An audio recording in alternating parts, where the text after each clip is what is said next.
Yo, what is going on, ladies and gentlemen? It's me, FlipArts, aka Kurt, and today we're going to be watching some Black Ops 2 gameplay of mine, and this is my class setup here, using the Type 25 with a foregrip and reflex sight, a 5.7 for a secondary weapon, perk 1 greed wild card for the lightweight and hardline, toughness and dexterity, no lethals, and a concussion for my tacticals. Now, my class setup isn't really important unless you guys really want to know, that's why I added it in, but today's topic or commentary is not about the gameplay whatsoever. It is about how to get more views or how to get more subscribers for your channel, for your videos, for all that jazz. Now, there's many different things that you can do. It's all dependent on the people and how they view you and what you can do really to make it better for yourself to try and get that audience and bring it into your channel and hopefully get them to subscribe.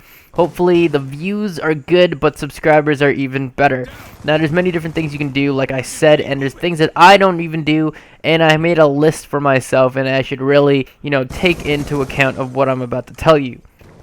Now, number one, what you guys can do is you guys can play different games. Now, it sounds kind of weird, but the downside to this is that not many people would be searching for that indie game or that game that you're playing per se if it's not trending, like a game that I'm playing right now called Binding of Isaac. Not a lot of people have been playing it recently. It blew up a long time ago, and now it's kind of just on the down low, except for those channels that are on those expertise of that actual game. But not a lot of people have been playing it recently, and I like playing it because it's fun, and that's why it's on the downside. But on the upside, it does change you from the rest of the other channels out there that are putting up common content. Stuff like Call of Duty and all that other stuff. It makes you completely different in that aspect. Now, number two is to play trending games. Now, I know I just said to play different games, and now I'm saying playing trending games, so which one should I do? Well, it really depends, because the downside of playing trending games is that everyone's doing it. Everyone's doing this, so it's kind of harder for you to get noticed when you put your video up, because everyone's doing it, everyone's posting stuff up, and it might be the same, might be a little bit different. It really depends. Like, for example, people are putting up a lot of Call of Duty, a lot of Last of Us, and most recently, a lot of Cube World, and that really blows up, and a lot of people are doing it, so it really is kind of difficult to say which person is doing better content than the other and how to show that your content's better. Now, the upside to this is that if you are good at what you're doing for that game that's trending, it will eventually pay off. Now, I can't promise you that it'll pay off, but it will eventually pay off at a certain point. Now, number three is to be yourself. You need to talk, you need to act the way that you want to, the way that you are, and don't change yourself. Just be completely natural and just let it go. For me, it was really difficult doing that for the first few commentaries, and at that point, I was just like, you know what, if I don't step up my game, no one's really going to notice me, and no one's really going to care about what I have to say, because if I talk like this and I go, hey guys, what's up, this is my commentary, and today we're going to be watching, so like that's kind of boring, so you gotta kind of put a little bit of oomph into it and try to get people to stay and watch that commentary, watch that video, and try to want to watch more of it, and until they decide they want to subscribe to you. But don't be a douchebag. That's the last thing you want to do. Don't be a dick. Don't be a douchebag. Don't be something that people are gonna start flagging your videos for, putting thumbs down and saying that you suck at this and blah blah blah. Don't do that. Just try to be as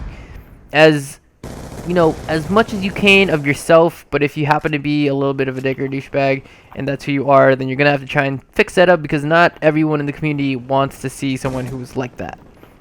Now, number four is something that I cannot stress enough, and that's to take advantage of the social media or networking sites. You got to go onto Twitter and tweet your videos out. Go on Facebook and post your videos up on Facebook. Go to Tumblr and go and put them on Tumblr, for God's sakes. Go on forums, any forums, like gaming forums, if people still do that. I don't know if people still do that, but go on gaming forums and post your videos up on there.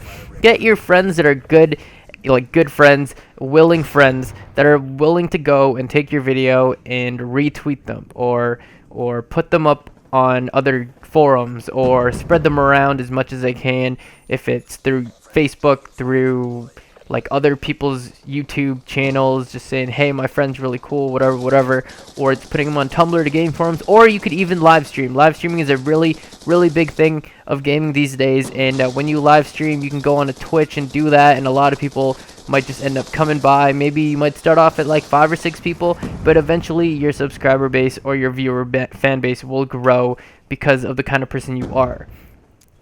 Now, for the last thing, that's all we have time for, is number 5, and that's how you got to interact with your subscribers and your viewers. You got to do something to make them want to stay and make them feel like they're welcome to your channel. You got to do something a little bit different. You know, you might want to do giveaways. You might want to do something like playing with your subscribers, or offer your viewers, offer your subscribers suggestions for another video. Offer them something so that they can interact with you via YouTube, via Twitter, via Tumblr, any of that. Any way they can message you and want to talk to you, and you know, you can ask them to help you with your channel, and you know, vice versa, you know, stuff like that. Anyways, watch out for a part 2. There will be a part 2 to this video because there's many other things that I want to talk about. Anyways, thanks for watching, and I will see you guys in the next video. Later days.